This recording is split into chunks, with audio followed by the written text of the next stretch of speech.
Welcome to The Explainer. Today, we're unpacking Chris Reese's biblical framework for navigating toxic smear campaigns and really understanding the whole process of divine vindication.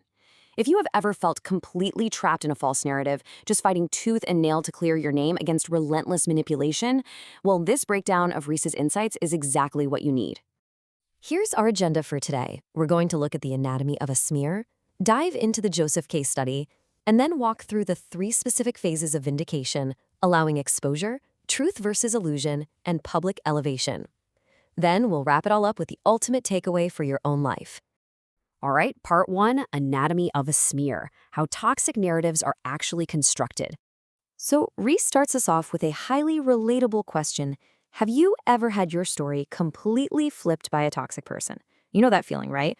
Where you're suddenly painted as the villain while someone else is out there spreading half-truths, twisted versions of events, and just outright lies about you? It's this incredibly isolating experience. They flip the story entirely, and honestly, the absolute worst part is that other people actually believe them. You're left feeling completely alone, like literally no one sees the truth or cares enough to step in. So how does this actually work mechanically? Well, according to Reese, toxic individuals don't just lie. They actively reverse reality. They operate from a very distinct playbook. First, they completely reverse the truth. Then, they take your actual integrity and somehow turn it into an accusation. They frame your careful restraint as guilt, and they use your silence as proof against you. And oh man, if you ever made a genuine mistake in how you handle them, Reese notes they are absolutely going to weaponize those past mistakes, using them against you worse than a murder weapon with your fingerprints on it. And you see this pop up in everyday life all the time. It's the ex who tells everyone you were the abusive one. It's the family member who paints you as the master manipulator. Or, it's that coworker who subtly destroys your credibility behind your back. The end result is always the same. You're just left exhausted, desperately trying to defend a fabricated version of yourself that isn't even real. Moving on to part 2, the Joseph case study, unjust accusations in the ancient world. To really grasp the biblical solution here, Reese points us to the story of Joseph. Here is a guy who did everything right, but was still unjustly dragged through the mud. Look at this timeline. Day 1, his own jealous brothers betray him, strip him of his robe, and literally sell him into slavery.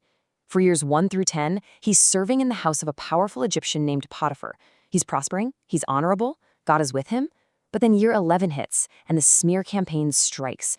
Potiphar's wife pursues Joseph. He refuses her to honor God and his master. So what does she do? She flips the script. She grabs his garment, claims he was the aggressor, and plays the victim. And the result? Year 11 and beyond, Joseph is thrown straight into prison. No investigation, no benefit of the doubt, zero chance to explain his side of the story. Now, Reese points out a super crucial distinction here that really flips our normal response on its head.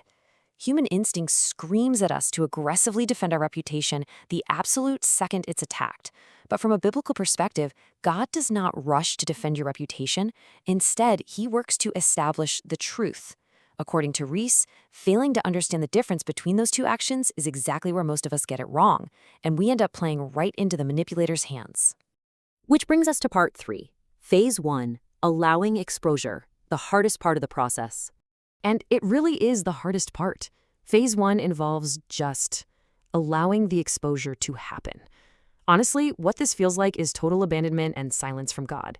It feels like the liar is winning and getting away with it. Kind of like Joseph sitting in a dungeon while Potiphar's wife lived comfortably. But what is actually happening behind the scenes is the necessary beginning of exposure. Instead of instantly shutting the lies down, the lies are allowed to circulate. Reese has this fascinating insight here.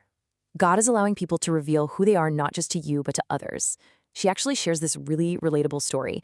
She talks about a time she was in a toxic relationship and kept seeing these vindicating Instagram reels that perfectly described how she was being mistreated.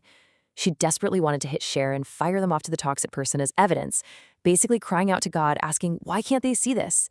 But then she realized God needed her to fully see the truth first. Stepping in way too early with texts, calls, or explanations can actually delay the exposure God is orchestrating. Next up is part 4, phase 2, truth versus illusion, the breaking of the narrative. Because here's the reality, smear campaigns only work on people who are willing to believe them. Over time, as we move into phase 2, truth just naturally separates from the illusion. You don't even have to force it. Inconsistencies start popping up in the toxic person's story. Patterns start to emerge. And eventually, that same manipulator is going to start using their toxic tactics on other people. Little by little, entirely because of their own actions, their illusion begins to crack. The ultimate goal of Phase 2 boils down to this. God doesn't just clear your name, He reveals their nature. And this divine revelation carries a permanent, undeniable weight that your frantic text messages and defensive explanations just never could. Joseph didn't have to prove anything from his prison cell, right? The truth surfaced in its proper time, and the toxic nature of his accusers was eventually laid bare for everyone to see. Part 5. Phase 3. Public elevation, the final restoration. This is where our expectations really clash with reality. What we usually expect, and let's be honest, obsess over, is a direct apology from the toxic person. We just want them to admit they were wrong. But Reese emphasizes that you really shouldn't hold your breath for that apology. Biblical vindication isn't a simple "I'm sorry." What is provided instead is public elevation and restoration.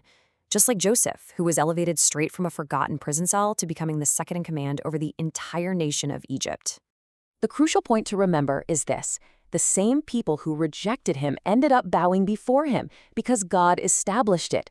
Joseph didn't demand an apology. He didn't chase after validation from the very people who smeared him.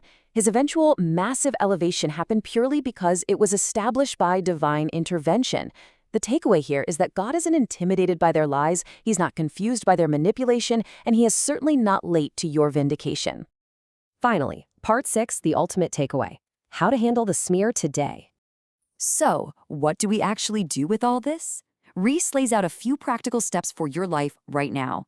Step 1. Treat that burning urge to over-explain as a temptation to resist. That desperate desire to right all the wrongs, it's a trap. It's only going to be used against you by people who were never seeking the truth to begin with. Step 2. Abide in truth while allowing the exposure phase to happen naturally. And Step 3. Stop trying to control the narrative. If you step in and try to force the story, yeah, you might win a momentary argument, but you're going to miss the ultimate outcome that's being prepared for you. As we wrap up this explainer, I want to leave you with a pretty provocative question to chew on. Ask yourself, are you trying to control the narrative, or are you truly willing to step back and let the truth establish itself? Take some time to reflect on your own urge to defend a version of yourself to people who have already decided to ignore the facts. Thank you so much for joining us as we unpacked this powerful framework, and we really hope this helps you navigate your own journey toward true vindication.